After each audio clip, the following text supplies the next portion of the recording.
ఇలాంటి మరెన్నో వీడియోలు చూడడానికి like, share, subscribe and comment.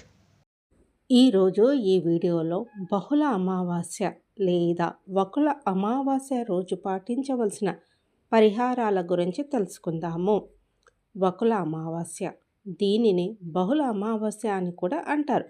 ముఖ్యంగా ఒడిస్సా మరియు కొన్ని దక్షిణ భారత ప్రాంతాల్లో విశేషంగా జరుపుకుంటారు.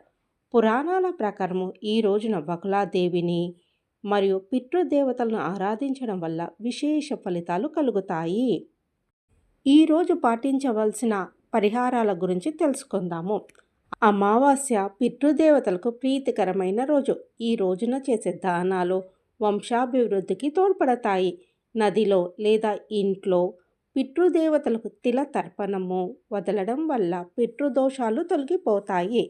పేదలకు లేదా బ్రాహ్మణులకు భోజనం పెట్టడము లేదా స్వయం పాకం అనగా బియ్యము, పప్పులు, కూరగాయల వంటివి దానం చేయడము చాలా శ్రేష్టము. ఈ పండుగ పేరులోనే వకులాదేవి అని ఉంది. వకుల అనగా పొగడ చెట్టు. మామిడి చెట్టు పూత పట్టే సమయం కాబట్టి దీనికి ఆ ప్రాధాన్యత ఉంది. మామిడి చెట్టు పూతను సేకరించి దాన్ని బియ్యం పిండి బెల్లంతో కలిపి ప్రసాదంగా చేసి దేవునికి నైవేద్యంగా పెడతారు. దీనివల్ల ఆ సంవత్సరం అంతా పంటలు బాగా పండుతాయని, ఆర్థిక ఇబ్బందులు తొలగుతాయని నమ్మకము. ఈ రోజున తోటలో లేదా ఇంటి ఆవరణలో కొత్త మొక్కలు నాటడం శుభప్రదంగా భావిస్తారు. సాయంత్రం సమయంలో ఇంటి గుమ్మం దగ్గర మరియు రావి చెట్టు కింద నువ్వుల నూనెతో దీపం వెలిగించడం వల్ల లక్ష్మీ కటాక్షం సిద్ధిస్తుంది. ఆవుకు గ్రాసం తినిపించడం లేదా బెల్లం తినిపించడం వల్ల జాతకంలోని దోషాల తీవ్రత తగ్గుతుంది. ఈ అమావాస్య రోజున హనుమాన్ చాలీసా పఠించడం వల్ల మానసిక భయము, శత్రు పీడల నుండి విముక్తి కలుగుతుంది. శివుడికి అభిషేకం చేయడం వల్ల అకాల మృత్యు భయం తొలగి ఆయురారోగ్యాలు సిద్ధిస్తాయి. ఆర్థిక ఇబ్బందుల నుండి గట్టెక్కడానికి, అప్పుల బాధలు తొలగి ధనప్రాప్తి కలగడానికి వకుల అమావాస్య రోజున పాటించవలసిన కొన్ని శక్తివంతమైన పరిహారాల గురించి తెలుసుకుందాము. అమావాస్య తేదీ లక్ష్మీదేవికి అత్యంత ప్రీతికరమైనది. ఈరోజు సాయంత్రము ఇంట్లో లక్ష్మీదేవి పటము లేదా విగ్రహం ముందు నెయ్యితో దీపం వెలిగించి శ్రీ సూక్తం పఠించాలి. ఒకవేళ చదవడం రాకపోతే శ్రీ సూక్తాన్ని విన్నా కూడా మంచి ఫలితం ఉంటుంది. ఇది ఇంట్లోని దరిద్రాన్ని హరించి వేస్తుంది.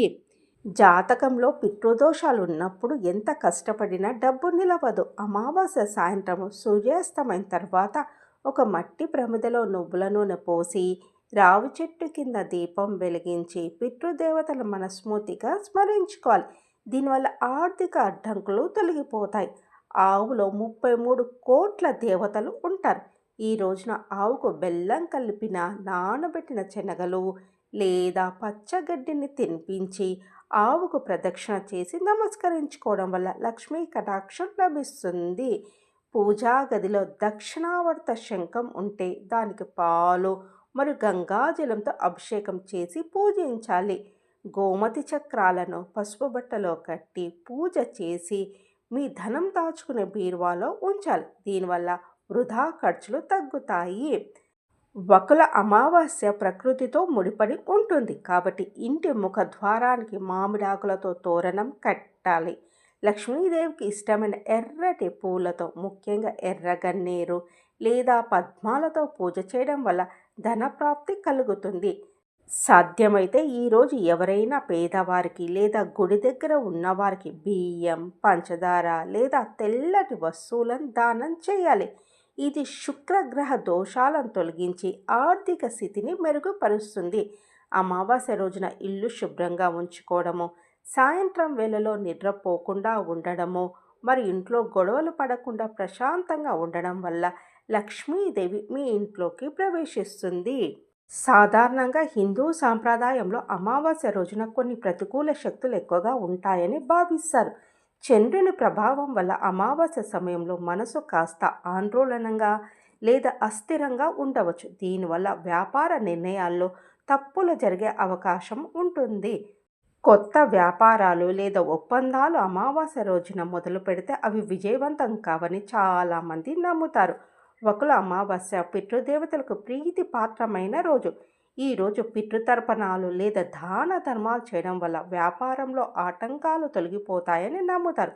వ్యాపార సంస్థలు, దుకాణాలకు నిమ్మకాయలు, కొబ్బరికాయతో దిష్టి తీయడం వల్ల నెగిటివ్ ఎనర్జీ తొలగిపోతుంది. సాయంత్రం వేళ దుకాణము లేదా ఆఫీస్లో దీపారాధన చేసి మహాలక్ష్మిని ధ్యానించడం వల్ల శుభం కలుగుతుంది. పెద్ద మొత్తంలో పెట్టుబడులు పెట్టడము లేదా కొత్త ప్రాజెక్టులు ప్రారంభించడం వంటివి అమావాస్య రోజున కాకుండా మరుసటి రోజు అనగా పాడ్యమి లేదా విధియ నాడు చేయడం ఉత్తమం.